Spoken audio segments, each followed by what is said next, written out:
been until rather recently as a culture. They have many borrowings from other languages. So just from English lately, they have besuboru, which is baseball. This is adapted to their sound system. There's tishatsu, which is t-shirt. And there's boifurendo, which is boyfriend, or fakusu, which is fax. And so they borrow these words. That's what they do. Now, another thing that you see, and this is quite universal, is that often when words are borrowed, they enter into a high and low relationship. So in English, this happened with Norman French. Have you ever thought about the fact that there is a cow, and then we eat beef? We don't eat cow? Well, why? You know, there's pig. You don't eat pig. You eat pork. Well, that isn't the way it used to be. If you look at many languages around the world, you kill an antelope. What are you eating? Antelope. Not, I'm eating wagadigi or some other word. You're eating antelope. And in many languages, the word for animal and meat are the same thing. You went and you shot a meat and you ate some meat, or you're eating some animal. The idea of pig and pork came from the Normans contributing their words for the animals, and that being seen as high, then the snorting, shuffling little animal itself being seen as low. So it used to be that you did eat pig in English, but the Norman French, they had their word for pig, and they also had cuisine, an art of cuisine, which had apparently not happened in merry old England. And so, when you're sitting there eating with silverware and, you know, in between four walls with some sort of central heating and a chair, well, then you're having pork. Then there's that animal, and that's a pig. Not to knock the pig. They make a vulgar noise, but they can't help it. But they're very charming, they're very attentive, and they're about as intelligent as Rodney Dangerfield. Anyway, there's this high and low phenomenon. And you see this in other places. So, for example, Japanese has two different kinds of numbers. And so if you usually want to just say 1, 2, 3, 4, then it's ichi, ni, san, shi. Those are Chinese borrowings, and the original Japanese numbers have been kind of pushed to the side. So for hitotsu, futatsu, mitsu, yotsu, those are the original Japanese numbers. Those are used, for example, when telling children's ages or something like that. But the Chinese numbers were brought in as the higher form, because Japanese has actually thousands of Chinese words from different stages of Chinese's development, too. So it did it many times. Or the Chinese have also contributed to Vietnamese. The Chinese occupied Vietnam for over 1,000 years, although it was a very long time ago, and so about 30% of the Vietnamese vocabulary is Chinese. And so, for example, you have these doublets. So the word for train in casual speech in Vietnamese is the native Vietnamese xe lue. For any Vietnamese people out there, I'm sorry about how I'm butchering the pronunciation of your language, but I tried my best. Then there's the High Chinese form, which is hoasa, and that's different. So you have that sort of doublet.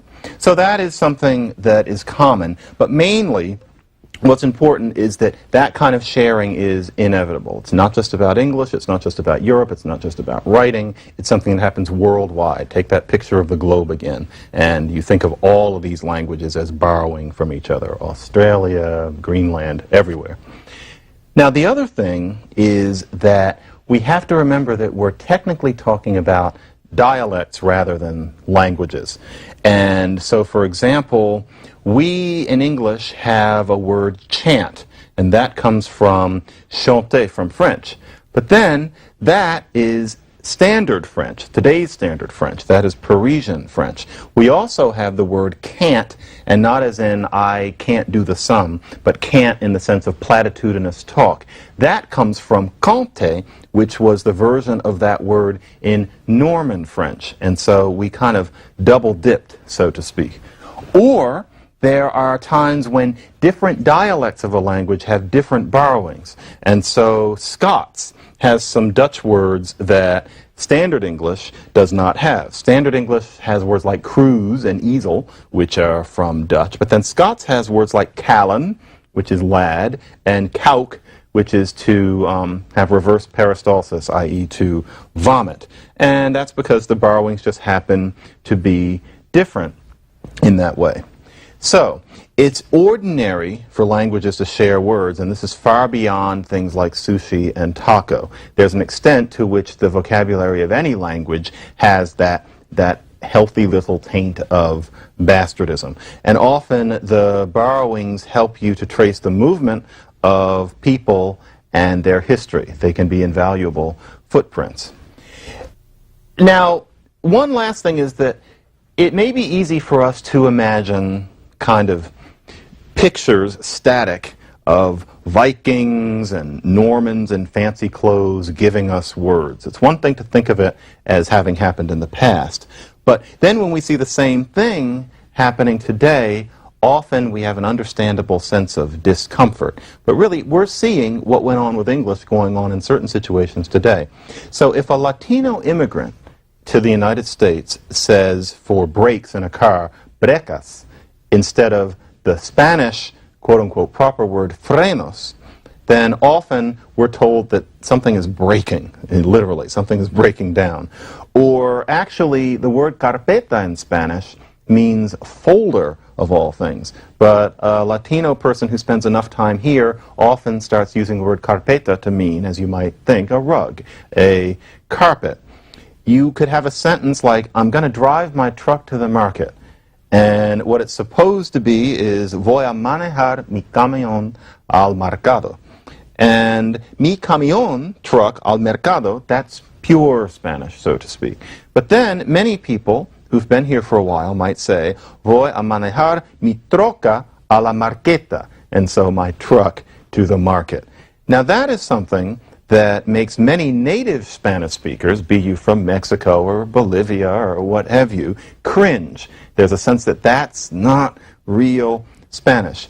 But actually, if you think about it, this is what you would expect. If you have people who speak Spanish who are coming to this country and becoming part of this country and taking on English as a second native language, then if there weren't mixtures like that, it would be very peculiar. If anything, it would indicate that there was a kind of barrier between the ethnicities which would spell a kind of hostility out of West Side Story, and I don't think that we would want that. If people are coming together in this great pluralistic nation, then naturally you're going to start driving your troca to the marqueta. And it's the same thing as what happened to English with this invasion of French words and Viking words. This is what happens to languages. So we're seeing a new kind of Spanish arising on these shores.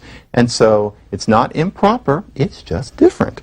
And we have to think about how people felt about English changing at the time, because if we chuckle at them, then we have to be careful what happens when we look in the mirror today.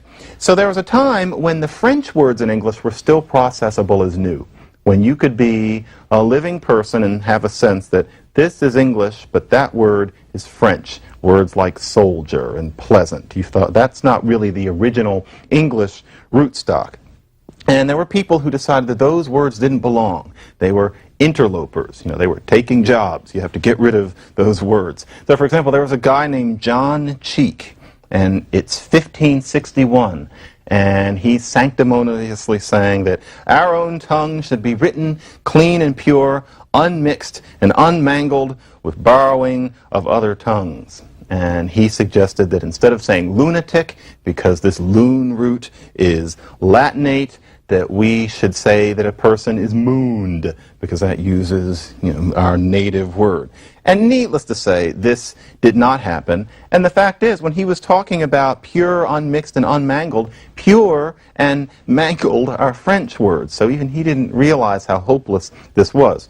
So now we think of him as John Cheek. And because the English he wrote looks funny in the archaic spelling in particular, and we might have a portrait of him, and for some reason he's wearing a wig, that looks funny to us, we dismiss him. We think he's this archaic figure, he wasn't getting with the times.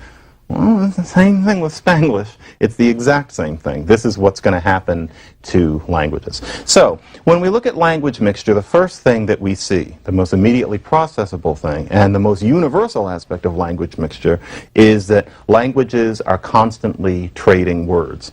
And in the next lecture, we'll look at the way languages also trade grammar.